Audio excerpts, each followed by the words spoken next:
Good evening. Welcome to the Free Thought Forum for our Valentine's Day edition. I'm George Zerba, and this is my wife, Pam. Hello. Because it's Valentine's Day, we thought it would be appropriate to have the two of us on. That's right. We're sort of the Ozzie and Harriet of atheists, or if that's too old a reference for you, we're sort of the Brad and Angelina of atheists. I don't know if I'd go that far. You don't think so, huh? No, I think, that's as good an analogy, I guess, as any. Well, Valentine's Day, and one thing about this, I was at the store today getting some flowers, as you know, and I saw a lot of other guys were there. Why do they spring this on us at the last minute? Why don't we get some warning that this is coming up? All of a sudden we got, what day my is it goodness, this year? we got to go. Yes. Yeah, we got to go. Yeah, I wish I'd give some warning ahead of time. How did Valentine's Day come about anyway? Do you know that? Actually, if I remember, there's a Saint Valentine, and I think the story is that he was providing dowries for women who could not otherwise get married. That may not be the exact true complete story, but that's what I seem to remember. This is an interesting month. We have a February 29th this year, which means we have a Sadie Hawkins Day this year too. Another old custom, but not a religious one. Yeah. So Sadie Hawkins Day, that won't affect us, will it? I would think not, no. Yeah. But I guess for some young single women, that's an important day. I don't know if anybody still does that anymore. Yeah. Now, some people think atheists are kind of immoral and have no scruples, no anything. But weren't you telling me you see some facts about atheist marriages? Atheists tend to be less divorced than other people. Evangelical Christians actually have a pretty high divorce rate. Now, I'd like to be able to claim that that's because atheists are wonderful, moral, stable people. I think it actually probably has more to do with atheists tend to be better educated and tend to earn more money. And that tends to make marriage more stable. They also tend to marry later than serious Christians do. But in point of fact, atheists do tend to divorce less. So if you think that an atheist can't possibly be moral, or if you think if it weren't for religion, marriages would fall apart right and left, I think you're wrong. Yes. As an example, we've been married 40 years. That's right. And still going strong. Hopefully it'll be 50 or 60 or 40 more. Yeah, 40. Well, I don't know if we'll live. I don't know if I want to live that long. My goodness, what would we look like then? Oh my goodness, live to be 102. Well, of course, nowadays people are living longer, aren't they? Yes, they are. Living to 102. We're both 62, so that wouldn't be out of the question, would it? No, I don't think so. I'm sure at some point it will be the way that it's going. I think over 85 is that the fastest growing segment of the population? That's right. Yeah. So we could live to be in our hundreds. That's right. And then what are we going to do? Well, by that time, I'm sure there'll be so many medical breakthroughs that it'll be like we're still 60. I hope so. Yeah, either that or they'll put us on an ice floe and send us off to the Arctic Circle. Well, Social Security, they're going to have to pay out a lot of money, aren't they? Yeah, well, yes. There's going to have to be some changes, but that's another topic, isn't it? Story for another day. Story for another day. Now, here in Pennsylvania, we've had some excitement the last few weeks. For those of you who are non-believers, finding out that 2012 was going to be the year of the Bible was quite a shock.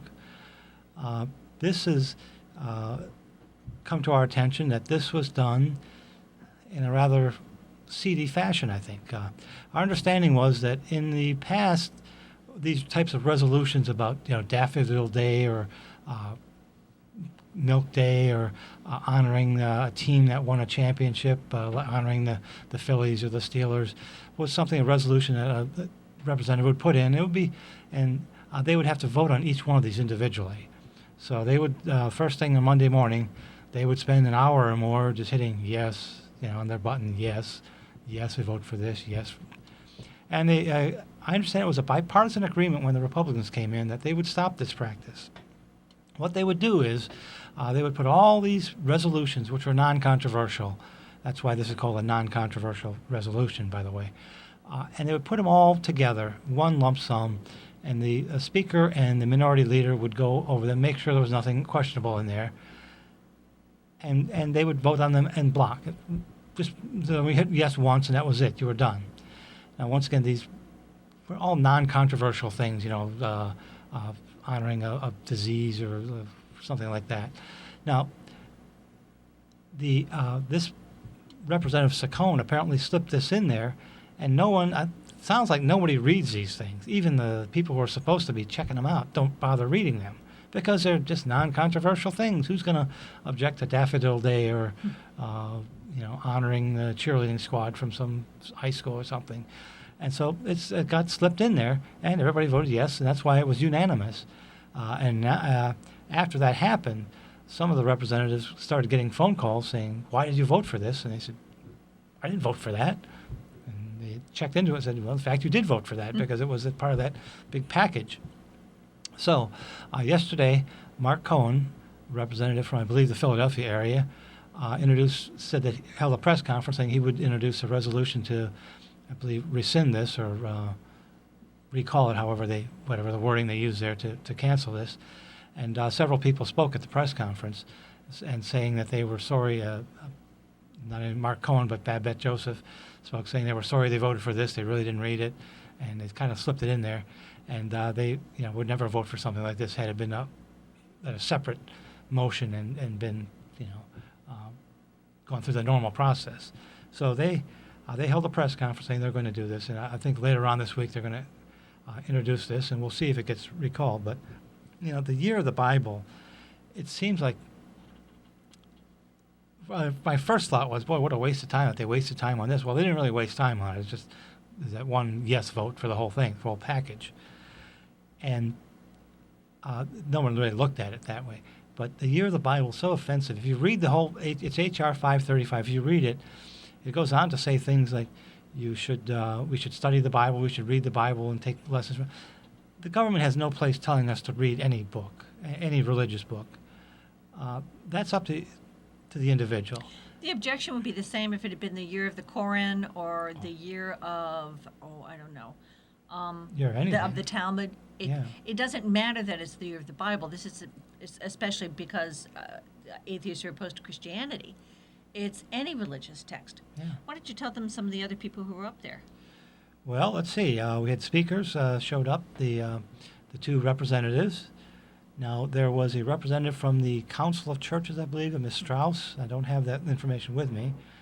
There was a gentleman from a democracy organization who I don't have the details of his name. And from and there was a Buddhist speaking. Once again, I don't have his name. There was someone from the ACLU, Andy Hoover, who I know. And atheists were represented by Pennsylvania Nonbelievers President Brian Fields. Ernest Pierce, who's the state director for American Atheists, Ernest Pierce V, was there, and Dave Silverman, the president of American Atheists, came in from New Jersey to speak on this, and he spoke very well. If you'd like to see any of these speeches, you can go to WGAL covered it, and Channel 27 in Harrisburg covered it. There, you go to their website, you can see that. And I think if you go to Pennsylvania Nonbelievers website, panonbelievers.org, is it .org? You can, I believe you can see it there. If not, it'll be on there soon, I'm sure. So it was an interesting day. There were several people showed up to watch the press conference as we were interested in this. So it was interesting to be up in Harrisburg to see our legislature at work. After that, by the way, I should mention, this is a call-in show. If anybody wants to call in and talk to us about any of these things, we'll put the number up there again. It's 846-5067. And you know what else we need to mention? The views of the people expressed, us two, are only our views, Yes. and they aren't the views of the station or anybody who owns the station or the city of York or anybody else who lives in the city of York or very possibly anybody else on the whole planet. Yeah. Well, we did have a disclaimer come across, but we better say that. You're right, Yeah. to make sure. Now, after the press conference, we went up to the gallery where when we were in session, representatives were in session, and we sat there waiting for them. They say a prayer, and they ask everyone to rise during the prayer. We did not rise. We don't rise for prayer. We don't believe in it. We did get some dirty looks, but no one. Now, I was sitting with one of our members. We were in the front, toward the front. 3 of our members were in the back, and I believe the guard there said something to them, but they didn't stand up. Now, they said the Pledge of Allegiance, and the person I was with, we stood up. We said the Pledge of Allegiance, of course, without the offending word in there. And I'm not sure if anybody noticed 'cause they were so far away. But I thought it was interesting, and I've heard this before. There were very few people there, very few representatives actually in their seats when this prayer went on. Now, once the prayer was finished, they opened the back doors, and in came all the representatives. They all came. It looked like they were waiting till the prayer was over, and then they came in. So I'm not sure how effective that prayer is and why it's needed. Very often people think we're just being difficult or being petty when we object to things like Year of the Bible and the prayer before a congressional session or before the General Assembly session. And they don't really understand that this isn't a small issue. The separation of church and state is really important. It's one of the things that makes America different. It's one of the things that makes America great. I know that there are an awful lot of Christians who think that country was founded as a Christian country, and since it was founded as a Christian country, of course the Year of the Bible is important. But that's non-controversial. But it's simply not true. This was not founded as a Christian country. Most of the people who founded this country were deists, and there is no reference to Jesus or God in the Constitution. There are some references to Creator in the Declaration of Independence, but that's not the Constitution. The Constitution is different. These were intelligent people. They thought about what they wrote. Had they wanted to put God in the Constitution, they would have done so, and they didn't. And they specifically allowed a separation of church and state. I think and I think it's interesting, you noted that there were some religious people there speaking, and I think that's because intelligent religious people understand that the separation of church and state protects them. Because who knows whose religion is going to be the religion that gets picked if you decide that it's okay for religion to influence government. It's an important distinction to make, that this is not just some little petty thing that we do just because we like being disagreeable. Actually, a lot of us like being disagreeable, but that's not why we do this. More than a few of us like being disagreeable. Yeah. But I think that has come about because atheists may feel very picked on. So I think that's true. They're kind of defensive about that. But, the Year of the Bible, just, to me, if you're a Christian, every year should be the Year of the Bible. You should read the Bible all the time. I mean, go ahead, read it all you want, but don't tell me that I should read it. And that's what this resolution says. It does say that we should read the Bible. And it always makes me wonder, that religious people are so insecure. It's not enough that they believe. They have to make sure we believe. And if we don't believe, they get really upset, really angry. And I've never understood that. I guess I can understand. If you really think your religion is the right religion and I don't believe it, I can understand why you would want to talk to me and convince me that you're right. But once I convince you that I'm not going to change my mind, I'm not sure why people are so offended because we don't believe. And sometimes they really are. They take it as a personal insult. And I don't understand that. I really don't. I don't find it insulting that you're religious. To the extent it limits your options and possibilities in life, I'm sorry. But basically my attitude is pretty much live and let live. If that's what you like, as long as you're not pushing it on other people, then okay. Yes, we do. When we have our booths, we will have one at the Mother's Day Fair. Yes, we will. Old York Street Fair. People come up and want to argue with us, and I don't know if they think they're going to change our minds, because almost all of us, we know that we're not going to change your mind. If you're a Christian and you believe there's a supreme being, an invisible man in the sky telling you, ruling everything, we know we're not going to change your mind. But some of us like arguing, just to argue. We're used to it. And it's nice to have an intelligent discussion with people sometimes. Sometimes the discussions are not so intelligent. That really doesn't get us anywhere. But apparently some churches or some Sunday school classes send kids over to talk to us at certain events. And in a way you sort of feel sorry for them because they don't really have an argument, a backup argument. For example, they will try to prove something by saying, well, it's in the Bible. And then we say to them, but we don't believe in the Bible, so that's not going to convince us. They're stuck. They don't know what to say next. And I think it's good intellectual exercise for them to understand that if you're going to try and convince somebody, you have to have an argument that person will actually accept. But sometimes I do feel sort of sorry for them because they wind up feeling kind of lost. Now, having said that, I am sure that they go back to their Bible class or whatever and say, gee, I really told those atheist people, Just like we think that we win all the arguments, I'm sure they think they win all the arguments. And it's like George says, it's fun to have these conversations, but I don't think anybody much convinces anybody else. Now, I always say that, but then some of my fundamentalist friends who are now atheists, people who were raised as fundamentalists, will tell you that they first began to have doubts not when they had those kinds of arguments, but when they heard other people having those kinds of arguments and they listened, and they would think to themselves, well, that's kind of a good point. And then they would push it out of their head and not think about it for a while, but the thought kept coming back on. And of course, that's the problem with having a brain. You can't, when you start thinking, it's kind of hard to stop. Yeah. Well, and for a lot of people, I think going to church is a big part of their social life. Yes. It is it's their whole life for some of them. Everything revolves around the church, and if they decided that they no longer believe this and they quit the church, well, they would be lost. So they hang in there. And we believe, and the president of American Atheists has said this, we believe there are many atheists sitting in the pews on Sunday morning. And that's fine. If you enjoy going to church, if you like the fellowship, if it makes your husband happy, if it makes your wife happy, if it makes your kids happy, again, no problem. It's just we could use a little support from you sometimes when things like Year of the Bible come up.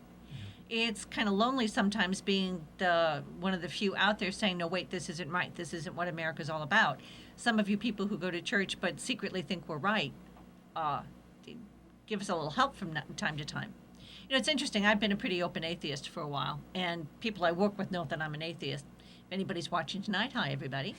But it's funny because people know that if they have a problem with religion or if they're upset about something a religious leader does, they'll tell me. They'll kind of sidle over and say, I really didn't like it when that happened, or I didn't like it when they said that, because it's safe to tell me. I guess they figure if they tell their religious friends, their religious relatives, they'll look down on them. But of course, I'm perfectly willing to listen to anything like that and encourage that line of thinking, actually. Yeah. Thinking is our biggest asset, I guess. Right. That's what makes people convert, And many people think that if you're an atheist, what happened? They think that one incident happened that made you, and in some cases, maybe it was. Now, for me, 17 years old, someone said to me, well, where did God come from? And I said, that's a good question. I thought about it, and I guess that was the genesis of me becoming an atheist. Where did God come from? Who created God? If you're saying God created the earth and he created all this, well, who created him?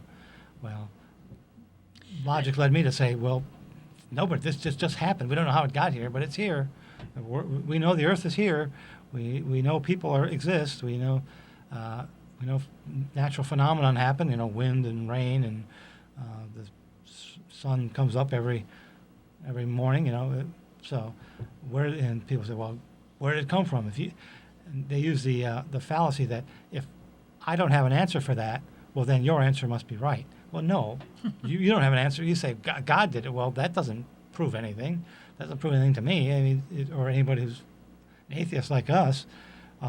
Just because you believe that it's a simple answer, I agree with you there. That by saying God did it, that answers everything. So you don't have to really do much thinking about where did we come from. Well, you're right, and that makes it harder for us to engage in a discussion because we don't pretend to have all the answers. We have the questions, is what we have. But because of that, somebody who's really sure and has the answer as God for everything can be much more facile in an argument where we do say we don't know. Where did the earth come from? Or what was there before at the beginning of time? We don't know. Of course, you don't know either. You think you know, but you don't. It makes it harder. And George was saying that is, in fact, one of my pet peeves. When somebody comes up to me at one of our booths and looks at me very soulfully and very caringly and says, what happened? And what happened is I learned how to think. Thank you very much. But George is right. People come to atheism from all sorts of different places for all sorts of different reasons. And that, too, is one of the reasons why we're not always a unified front. You've got angry atheists, you've got happy atheists, you've got atheists who don't really care very much one way or the other about what other people think. You've got atheists who are in the closet. You've got atheists who are militant. We're just a whole bunch of different people. And so it's kind of hard to have a unified front. Having said that, it doesn't look to me like religion has made much of a unified front either, so maybe that's just human nature. There's quite a few different religions, aren't there? You think if there was a supreme being, a God up there, he would say, look, folks, here's the real religion, and let us know, and not let us wander around with all these different religions and different sects, and look at all these people who are killing each other over religion. My good, look at in Syria, isn't that part of the problem? The Alawites and the Sunnis and the Shiites, and they're fighting amongst themselves. We were listening to something on the radio the other day about Nigeria, and they were saying that the big problem in Nigeria is that it's not really one country. Yeah. The British made artificial boundaries when they created the country of Nigeria, and they brought in tribes and different religions, and they've just never gotten along. It really isn't one homogeneous place. And I agree. You would think that God could do something to straighten that out, and why doesn't he? I'm not sure what his motivation would be. Yeah. Well, isn't that true of much of Africa, that it was divided up arbitrarily without regard to tribes and so on? So we're living with that, aren't we? Yes, we are. Yeah. But you do wonder what God was thinking then when he let all these religions come about. And atheists, another thing about atheists, people say it's like herding cats to get atheists together. A lot of atheists are not joiners. Mm-hmm. They're just atheists. They're free thinkers. Another word for atheists, free thinkers. And they think they just want to be left alone. They don't need a religion. They don't need anything. They just go about their lives, and they're really not interested in joining people and protesting like they do oftentimes. So they want to live their life. They want to be left alone. You know, it's interesting because a lot of people do tend to think that atheists are liberals, atheists are Democrats, and that isn't always true. An awful lot of atheists are libertarians, and or Republicans. And most libertarians, well, not most, many libertarians are Republicans, and that surprises people that atheists don't necessarily fall in one particular political category. I know atheists who are opposed to abortion. I know atheists who are opposed to gay marriage. We're not one political group, and I guess maybe that sort of makes it harder for us to get some of our ideas put forward because we're not a homogeneous group that a politician can court. We're a whole bunch of different people with a bunch of different ideas. Yeah.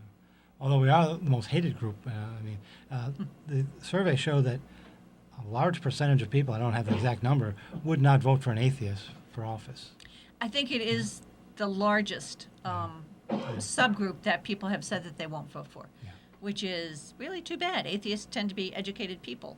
Wouldn't be the worst thing in the whole world to have a couple of atheists in Congress. And, of course, you do have atheists in Congress. You have atheists in the Senate. They're in the closet. I mean, odds are in terms of percentage. Except for Pete Stark. Although I think he's retiring.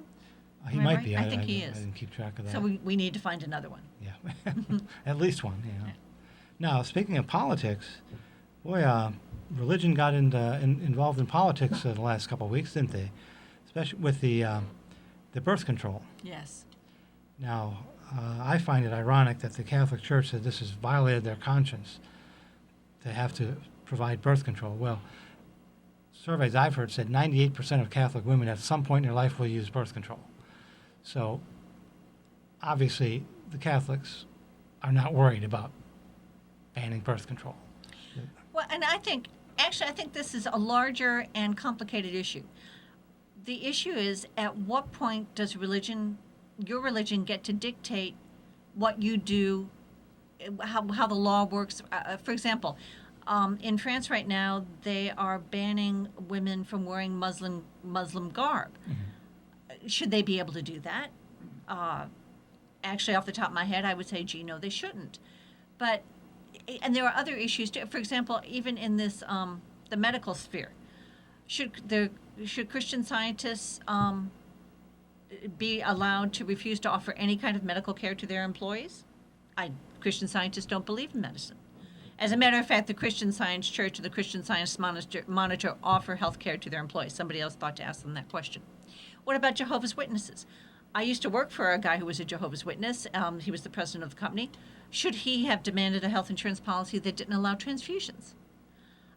Where do you stop that? Where do you say that, or here's an even better example, Rastafarians. Say you worked for a Rastafarian and he thought that marijuana was useful for people's health. It's part of their religion, isn't it? It is part of their religion. Yeah.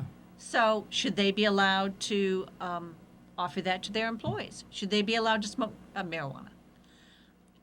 It's a more complicated issue than I think people want to say it is. And to my mind, it gets so complicated that I wind up thinking to myself that Christopher Hitchens, I believe it was, who said that religion spoils everything. And I think this is one of those cases where, yes, religion spoils everything, because when you start making religious exceptions right and left, you wind up in a real quandary.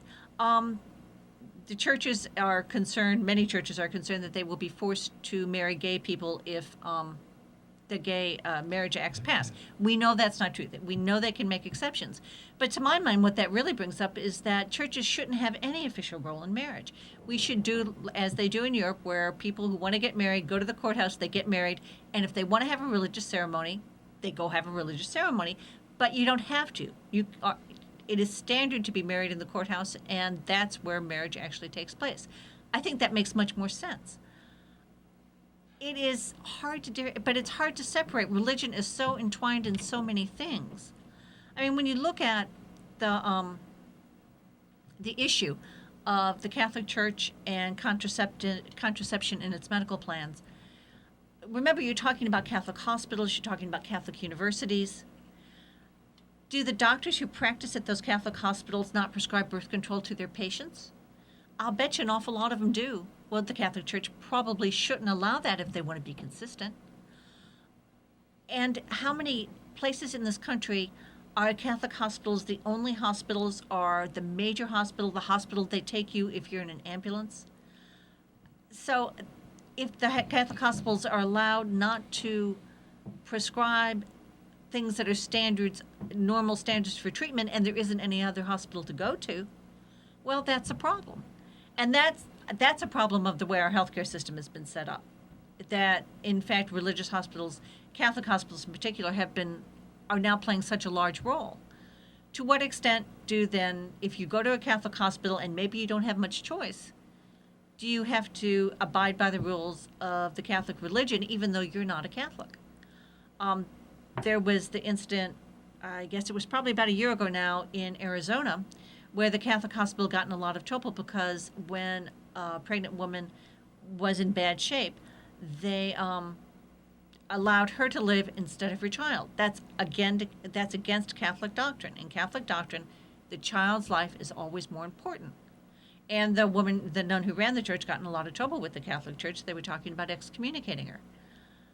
Well, you might want to think about that if you're a pregnant woman and you find yourself in a Catholic hospital. You might want to have a little chat with them about their rules are on that kind of thing. And again, that matters. It probably doesn't matter a lot to people in places like New York or Baltimore or Washington or Los Angeles because they have a lot of hospitals to choose from. But there are places in this country where there aren't a lot of hospitals to choose from, and the better hospital may be the Catholic hospital. And as I said, I think it's a complicated issue, but I think it's an issue we've sort of been pretending doesn't exist. It does exist. It is something we really need to look into, I think, and make decisions about. Obviously, you've thought about this. Oh, yes, I have. We got you all fired up. This is one of my pet peeves. You know that. We got you fired up, didn't we? Well, I think you look at the hypocrisy of the Catholic Church in this. You know, they know that women are using birth control.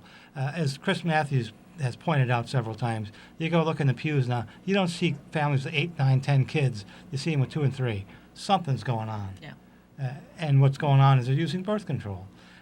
It appears, I seem to think that the Catholic Church gave up on the birth control fight years ago. Well, actually, as some of you may know, I have 16 years of Catholic education. When I was in college, Catholic college, from 1968 to 1972, that's before Roe versus Wade. And one of the things the Catholic religion teachers would talk about is that maybe the thing to do would be to give up on birth control, to concentrate on abortion. Abortion was far worse in the Catholic viewpoint. And maybe they should just toss in the towel, not worry about birth control, but really fight abortion. And to an extent, I think that is in fact what they did. That's why 98% of Catholic women use contraception. That's why it hasn't heretofore been a really big deal. I think it's interesting that they seem to be going back to fighting it more aggressively than they had in the past. And I'm not, first of all, I think as a strategy, it's probably not such a good idea since the vast majority of people in this country approve of birth control, don't have a problem with it. I'm not sure why you would want to put a line in the sand for something that is very unpopular, unless, I don't know, maybe the church is trying to regain its moral authority, what with all the scandals over the last 30 years. I think maybe they feel some of their moral authority has been weakened, and I think it has been, and maybe this is their way to fight back. I don't know. It just doesn't strike me as a really sensible strategy. Well, a lot of, I think, Republicans are using this as a wedge issue Yeah. for politics. And it seems to me that a lot of these priests would like to go back to the good old days when they told you what to do, and that's pretty much it. Oh, I'm The, sure they do. Now, for instance, the movies. Mm-hmm. There was a time in your life, Oh, you remember, when the church told you, you can't go see this movie, and that's it. Catholics did not go. Well, what they did, and this is 40 years ago, you had A movies, B movies, and C movies. A movies where anybody could go see them. B movies had some content that wasn't good and you probably shouldn't go see them. And C movies were just horrible. The trouble is movies started to change in the 60s. I mean, in the 40s and 50s, a C movie, for the most part, was pornography. It's not, so most people weren't terribly concerned about, people who were religious and going to church were not really concerned about going to see C movies. B movies could be things, could have things like divorce in them. For example, you know this story, but when I was 13, I had back surgery and I was confined to bed for a while. And there was a movie on one night I wanted to see. It was a Fred Astaire movie, Blue Skies. I still remember the name. Well, it was a B. They published the ratings of movies in the local Catholic newspaper, the movies that were going to be on TV. And I was horrified to discover it was a B movie because I was 13 years old and my mother was not going to let me watch a B movie. Well, my mother took pity on me, and she felt bad. She was a Fred Astaire movie, and I'm sure she was thinking, how bad can it be? So she called a priest we knew and said, do you think it would be all right? And the priest said, yes. Just make sure she understands that divorce is never acceptable and she can watch the movie. So I said, okay, I understand that divorce is never acceptable, and I got to watch it. But in the 60s, movies got more sophisticated, so they started, then you had A1 movies, A2 movies, and A3 movies. For movies with more sophisticated themes that really weren't B movies. And then the movie that completely blew the whole system was The Pawnbroker, because that was a very good movie, but it had female nudity in it. Now, normally female nudity is a C movie, but this was a good movie. It won an Oscar. It was very respectable, and even though it had a C rating, people still went to see it. And the next thing you know, that rating system is done. It was very powerful when it existed. It's just funny to think about now. There was a movie theater in my mother's neighborhood, in our neighborhood around the 1950s. The movie was The Moon is Blue, which talked about a girl losing her virginity, and I think it was a B. And one of the movie theaters in our neighborhood showed it, and the local pastor got in his pulpit and said, okay, we are boycotting that movie theater. And the movie theater was so upset because people did boycott the movie theater. Even when that movie stopped playing and another movie came in, nobody from the neighborhood would go to the theater, that he wrote to the church and wrote an apology and did everything he could to make people understand that he was very, very sorry he'd done that. And finally all was forgotten and people started going back to the Avalon Theater in South St. Louis again. It's just, but you're right, that kind of authority is long gone. Yeah. The Catholic Church doesn't have that kind of ability to control people's lives to the extent they once did. I think some of the older people in the clergy, priesthood, don't seem to understand that. And they think they're still, able to tell you, here's what you should think, here's what you should do, and they think, I guess they are baffled why aren't people listening to us? Mm-hmm. Why are they? I'm sure some of them are saying, why are women using birth control? It's against our religion. They can't do that. But they don't seem to catch on that. Like I said, many people are ignoring them.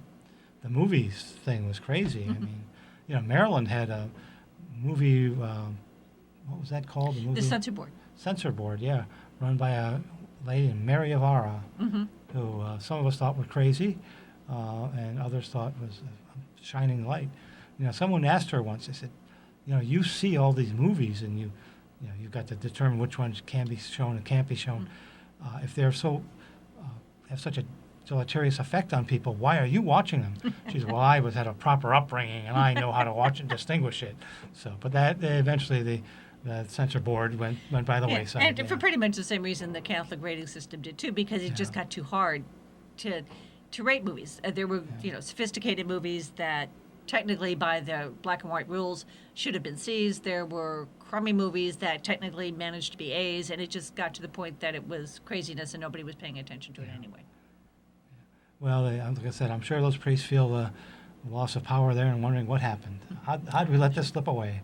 And if you go back even further, the Dark Ages, my goodness, the priests completely controlled people's lives.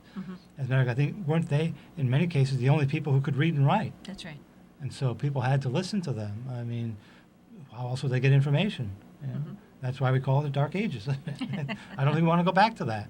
We're more enlightened now, aren't we? Yeah, and now with Well, some of us are. That's true.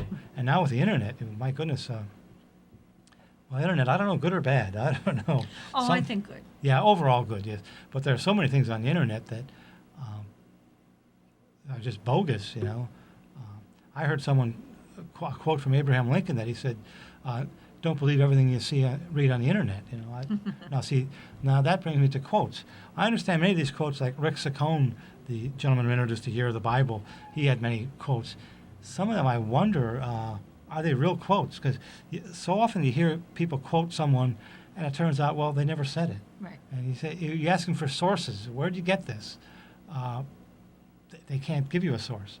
They got it from the internet. They saw it on somebody's website. Well, let's go back. Where did he get it from? Well, they don't know. A lot of times just nonsense. As a matter of fact, we received something on a different topic once talking about this awful, about President Obama, some awful thing he said. It was just terrible. Look at this. And I sent an email back to the person who sent it, and I said, do you have a source for this? And I got an email back saying, oops. It was, turned out it had been something a sarcastic right-wing writer had written saying the president said this. He never actually said it. So you got to be careful what you read on the internet. You got to check your sources to find out, is it real or not? You know, and like I said, some of the quotes that people use, turns out they're not quotes at all. I know there was one, wasn't a quote from Abraham Lincoln that you said, boy, that doesn't sound. There's a James Madison quote that gets repeated all the time. I don't have it here, but it actually is taking two separate things he said and like eliminating three sentences in between, and it gives it a totally different theme. And it's a religious quote. It's a quote that makes it sound as if Madison was supporting the idea that this is a Christian nation. And again, Madison is one of the primary writers of the Constitution. If he had wanted to say that in the Constitution, he would have said it. And he didn't. So we have to assume that he knew what he was doing. Yeah, that's usually the argument people use for saying that we were a Christian nation. They bring up these quotes. But once again, these were intelligent men. If they wanted that in the Constitution, they would have put it. If they wanted a theocracy, they would have said, we have a theocracy. Right. And they didn't. And that's the one thing that these people can't explain. All the quotes, even if they did say these quotes, which some of them are suspect, they did not put that in the Constitution. Because they didn't want, it's pretty clear to us, they did not want a theocracy, and they wanted to keep religion out of government. And we think it works great. As a matter of fact, many European countries are basically theocracies, and church attendance there is terrible. I think I may have told this story before. We were in Italy, I think Milan, and we were at a very gorgeous church. Now, we go on tours, and the tours often go to churches because they're just magnificent edifices. They're great architecture. And we were walking through, and someone, this great big church, fancy church, we were walking through, and someone said, how many parishioners are here? And the tour guide said, I think there's actually 40 active parishioners. So obviously you can't keep a church going. I wouldn't think. And this was a church that could seat 40,000 people. Was it 40,000? Yeah, I was thinking you could put everybody in York in this church. And, you can't keep a church going with 40 people, I don't believe. No. Not a church like that. And so it's a tourist attraction is what it is. But that's what happens when you have, Italy is basically, I don't know if it's a theocracy, but it's heavily Catholic. Heavily Catholic. But church attendance is way down all of Europe. In England, church attendance is very far down. The number of people who identify as atheists is quite high.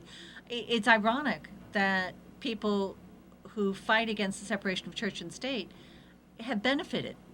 Obviously, one of the things that has benefited the growth of religion here is that the state doesn't force it down your throat. You do have the right to choose whether you want to be religious or not. That's worked to your advantage, and yet they don't see it. No, I think they'd be very sorry if they did try to turn us into a theocracy. And another thing, that a lot of Christians were the dominant religion. Well, there's more than one Christian religion. Yes. And as population is going, demographics, we could very well end up in not the near future, but in the future end up being a majority Muslim country. Would those Christians be happy if we said, well, we're a Muslim theocracy now? Mm-hmm. You have to pray 5 times a day and so on. And our experience with the Muslim religion, of being in Morocco, which is a Muslim country, I was kind of surprised, the praying 5 times a day, to find out that you don't have to, whenever that prayer thing rings, you don't have to go running. I mean, a lot of people didn't. They were just doing whatever they're doing. They say the 5 prayers, but they can say them all at one time if they want. They can go at the end of the day and go in there and say their 5 prayers, or they can say one now and 2 or 3 later and so on. So it's not quite as bad as some people make it out to be. Morocco is a pretty liberal country, relatively speaking, I suppose. So Yeah. maybe it's probably different there than it is, say, in Saudi Arabia. Yeah, they seem to be real strict, aren't they? Mm-hmm. Yeah, we did see women walking around without their head covered, right? Right. I don't think you had to cover. You didn't have to cover your head there, No, did you? I did not. No, we didn't. And nobody attacked us, so fortunately. Yeah. Although, We would not be here talking to you tonight. that's right. Yeah. Had that been the case. Although walking through the Casbah, they did tell us that stay with the group, don't go off. We were in a shop. That don't leave the shop. We'll take you out altogether. So there are some restrictions there. Now, that's. You're right. People just don't get that this separation church, it helps them. Mm-hmm. Helps them more than it helps us, really, because we can't interfere with their religion. Now, and as far as how far do you go, though, with religions?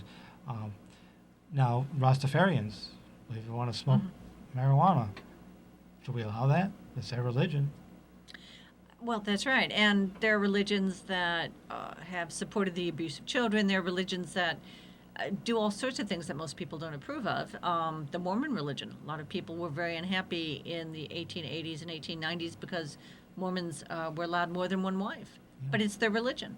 If you're really going to take that stand that if your religion tells you to do it, you get to do it, you're going to find yourself countenancing some very odd things. And I guess, how do you decide which religion is right? Which religion gets to do what it wants to do?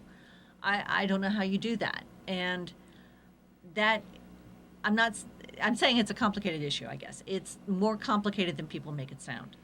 It's even more complicated within the confines, even if you said, okay, we're just going to talk about Christianity.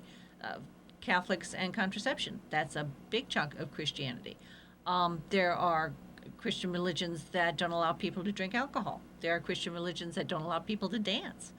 There are Christian religions that really don't allow people to do anything on Sunday. I mean, this country these days, Sunday is like almost any other day. In fact, more so in terms of things like shopping and games and that sort of thing.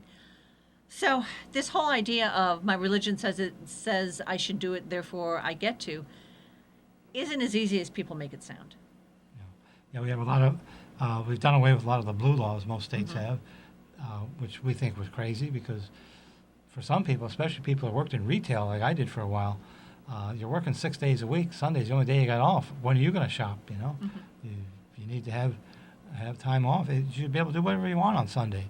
And if a business wants to stay closed, let them stay closed. They'll just lose a lot of business. Because for a lot of people, that's the best day to shop.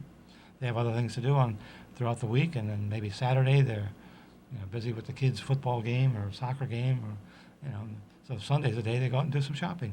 So crazy stuff.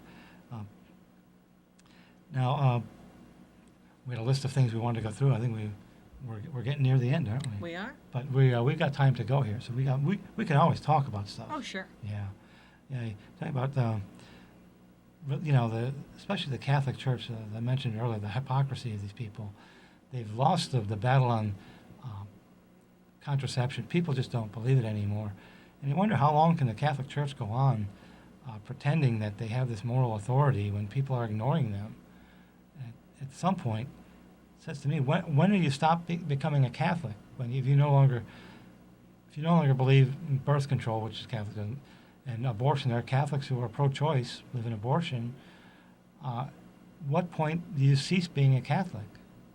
And well, what they used to tell us when I was studying Catholic theology is that there's such a thing as the hierarchy of belief. In other words, some things are more important than others. But I agree with you. At what point, how many of those things do you say to yourself, well, I'm just not going to think about that? I mean, I don't really. For example, this came up in one religion class in particular because they were talking about the Catholic doctrine that Mary has been bodily assumed into heaven. Now, what that means is that not just Jesus, but Mary's body still exists, has been preserved, and is someplace. Back in the days when people believed that heaven was on top of mountains or up in the clouds, I guess you could sort of believe that, but nowadays we know what's in the clouds. We know what happens when you fly up in the atmosphere. So technically, Catholics are still supposed to believe that there is a Jesus with a body and a Mary with a body, and they are physically somewhere. Now, most Catholics don't spend a lot of time thinking about that and just sort of say, okay, that's one of the things they say, and I'm going to worry about something else. I'm just not going to think about it very much. But you're right, there has to come a point in time where if you've got more things you're not thinking about than things that you actually believe and take seriously, well, why are you still bothering? And again, a lot of it is the social. And I think a lot of the reaction to the healthcare plan, birth control stuff this week, I think was from social Catholics. People who think of themselves as Catholics culturally, probably haven't been near a Catholic church in 20 years, probably don't pay a whole lot of attention to what's going on in the Catholic Church one way or the other, but kind of reacted when it sounded like the Catholic Church was being picked on. I happen not to think that the Catholic Church wasn't especially being picked on, but I guess if you didn't pay a lot of attention to what was really going on, you might have thought that, and I think that's why some of the people reacted the way they did. Well, I think being picked on, isn't that a big theme in the Catholic Church?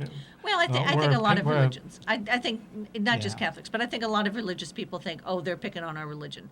They make fun of us. They're the beleaguered minority, they think. But, I guess years ago, they were picked on. Sure. There was a lot of anti-Catholic. Wasn't mainly because of the immigrants, Right. the Irish and Well, sure. Immigrant groups tend to get picked on, and there were a lot of Catholic immigrant groups in the late 19th century. There were the Irish first, Italians, Poles, Germans to an extent, and then once you got to 1900, it became more from Eastern Europe and less Catholic. But Catholics were not. I believe that Catholics are the wealthiest and best educated of the Christian subgroups. And that's new. I mean, that didn't used to be true. Catholics didn't used to be, by and large, a wealthy group of people. They were mostly blue collar. So, and I think in a lot of ways, they still sort of have a defensiveness about the days when people kind of looked down at Catholics as not very well educated, people who would do anything their priest told them to do, didn't think for themselves much. And obviously that's not true anymore to any great extent, but I think a lot of Catholics still sort of are defensive and think that other people are looking down on them. Well, I think they should get over it because obviously they got a lot of power. They have a lot of the Supreme Court justices now. How many are Catholic? I think A lot. I'd have to think about it for a minute. I think it's 4 or 5, but I'm not sure. Yeah, they've got plenty of influence in this culture. Yeah. Catholic universities abound, Catholic hospitals. So they're hardly the beleaguered minority that they pretend to be. But I guess it helps keeps people excited, keeps them donating money, and we know that there were letters going out asking for money to people like your mother when she was with us, asking for donations to help with this cause and that cause because those nasty people were picking on them, right? That's right. So we know it's always good, and politicians use it too. I mean, you hear that. When they do something controversial, often they get tremendous fundraising. Mm-hmm. The Susan G. Komen Foundation and Planned Parenthood, when they got in their spat, Komen got all kinds of contributions. So did Planned Parenthood. So controversy seems to be good. Maybe they drummed it up themselves so they could just Oh, I don't think so. I don't think they did either. But it's probably not a bad idea. Look at the donations you get. Things like Joe Wilson yelling, "You lied to the president." He got all kinds of money after that because people, they hate the president. Good for you. You did something that's totally out of line. It's never been done before, as I know of. So, but, And then, it does work both ways. The guy who ran against Michelle Bachmann yes. got a lot of contributions he wouldn't have otherwise have gotten. Right, and it didn't do any good because he lost anyway. So, That's true. well, one thing we want to talk about coming up March 24th down in Washington on the Mall, the Reason Rally. We have it there on our screen here. Now, this is going to be the largest gathering, I understand, of atheists, agnostics, free thinkers. What other word do you want to use for us? Secular humanists. Secular human, yes. In, I believe, the world. I mean, in one spot. We invite you all Let's to see come if down. lightning strikes. Well, the last time we were down there for the Million Atheist March, or whatever we called it, the weather was very nice. It's amazing, isn't it? Now, if you're interested in attending that, it's March 24th, Saturday. We believe there will be buses leaving from this area, from here, from York, and from Harrisburg. And if you're interested, you can go to it's on our website, panonbelievers.org. If you go on there, we should have a link there. So you can sign up for the bus and travel And of down course, for the American day. Atheists website Yes. also has information about the Reason Rally. Yeah. Now, the Reason Rally will be the 24th. The 25th and 26th will be the American Atheist Convention. So if you're an atheist, you want to meet another a group of atheists, it's always a lot of fun to go to these things. That's down in Bethesda. Okay. Richard Dawkins will be speaking. Jessica Alquist, you may know Jessica Alquist as the very brave young girl from Rhode Island who led a fight to have a prayer banner removed from her school. Yeah. Very articulate, very charming. You'd enjoy hearing her speak. And of course, Richard Dawkins is great. Yes. And I'll have plenty of other speakers. I don't have the list here in front of me, but it's always interesting. We'll be down there. We'll be hopefully volunteering there to doing some manning a booth, or we'll be doing something down there. We'll be down there for the weekend, so it's going to be a good time. And like I said, you can meet other atheists. You'd be fascinated how many different types of people. I guess some people think they're going to go down there and it's going to resemble the bar scene from Star Wars. A bunch of freaks. And no, they're just regular people, just regular folks. Some, tall, short, fat, skinny, all kinds of people there. Well, and it's interesting. We talk about this all the time, but whenever we do booths or at street fairs or things like that, people will come up to us and say, I didn't know there was anybody else like me. I didn't know there was anybody like me around here. Yeah. And there are atheists everywhere. So we'd encourage you, if you can come to the Reason Rally or if you can come to the convention, it's great because you'll see that you're not alone, that there are lots of us.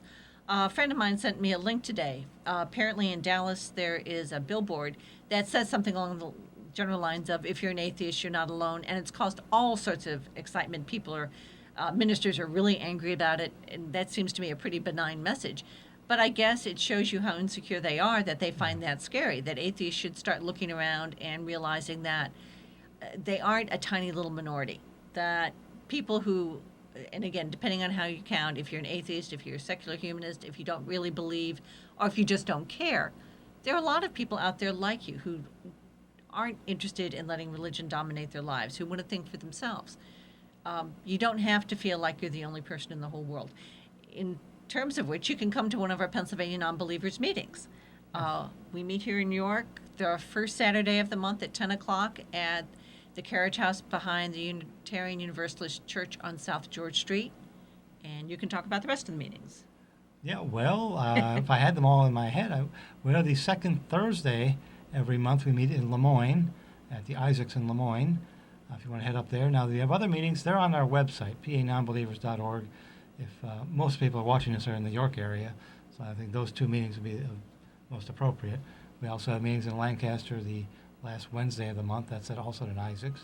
If we favor Isaacs, it's just happened to work out that way. I don't know. Well, actually, Isaacs is very broad-minded and willing to let us use their facilities. There are, hard to believe, though this may be, people who are not really enthusiastic about encouraging atheists to use their restaurant or advertise that they are meeting at their restaurant, that sort of thing. But Isaacs has been very nice to us. Yeah. Speaking of that, you mentioned Jessica Alquist, a young lady up in Rhode Island. Well, she stood up to the prayer. Freedom from Religion Foundation thought this was so wonderful they were going to send her flowers. and many of the florists refused to deliver the flowers to her. And I did notice, let me tie this together here, that the Powerball winner was from Rhode Island. I certainly hope it wasn't one of those people. It would be nice if it were Jessica. Yeah, I hope Jessica. Well, I don't know. Can they sell it to a 16-year-old? I don't know, I actually. don't know if they can sell the Powerball ticket to a 16-year-old, but maybe Jessica's family won. We'll have to. That would be nice. I hope it was decent people up there, not those people who refused. I can't believe they refused to deliver flowers to her because she's an atheist. Well, Shows they you said prejudice. they were worried about the safety of their delivery men because there had some of been them, threat. Well, some okay. of them said that. I think one of them flat out said I would not deliver it to her and didn't mention anything about safety. Okay. And I don't know why a driver delivering something to a home. I mean, that's. Yeah, If if they're in worried about fact they're worried safety. about snipers in the neighborhood, Yeah. then they've got Well. way more serious problems than. I mean, delivery people have always to worry their safety because they could get robbed anywhere on the street. I mean, we hear all the time about pizza delivery guys getting, jumped. So if they're worried about safety, they're probably in the wrong business. They, But I would like to encourage people to look at our website, and it's Yeah. up there on the screen.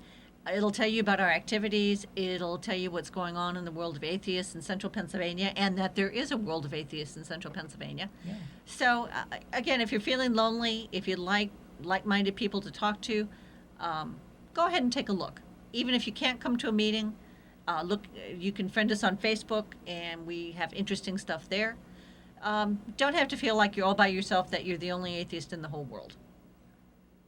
Yeah, many people say, I've never met an atheist. I don't know an atheist. You probably do. You probably, many atheists don't run around yelling, I'm an atheist. We don't wear well, some of us have T-shirts that say we're atheists, but we don't wear them to work particularly. Actually, last year at the York Street Fest, I had my favorite atheist T-shirt on. It's black. It has a red A on it.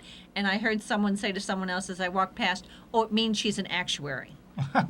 No, it does not mean I'm an actuary. Although you did work with actuaries. I did work with actuaries. Yeah. But so just like years ago, gay people, many people say, I don't know anybody who's gay. You probably know someone who was gay. They were in the closet. And for many atheists, there are atheists in the closet. There are also many atheists who just don't talk about it. Just, as one of our co-hosts here would say, that if you put 100 people in a room and 50 atheists and 50 religious people, and you said, talk about anything except religion, don't talk about religion, you wouldn't know the atheists from the non-atheists, because we're just regular folks. We talk about, when we get together, we talk about all kinds of different subjects, which if not, we're focused on just atheism, being an atheist. There's only so much you can say about that. And when we get like-minded people get together, we have all kinds of conversations. And so that's why if you are an atheist or a free thinker, as Pam said, join us at one of our meetings. You'll find some fascinating people to talk to, various people of various walks of life, various different professions, and some of us retired even. So I guess what we want to leave you with tonight is look at our website, think about coming to the Reason Rally, think about coming to a meeting, think about coming to the American Atheist Convention very close by in Washington. Yes, just a short drive down there, and you'll meet even more people from all over the country there. And Richard Dawkins from England, so you meet people, international flavor to it this year, yeah. So that's, we're down to just a few seconds left. Thank you for watching. We'll be here again in 2 weeks. Not sure what the topic will be then, but I'm sure something will come up.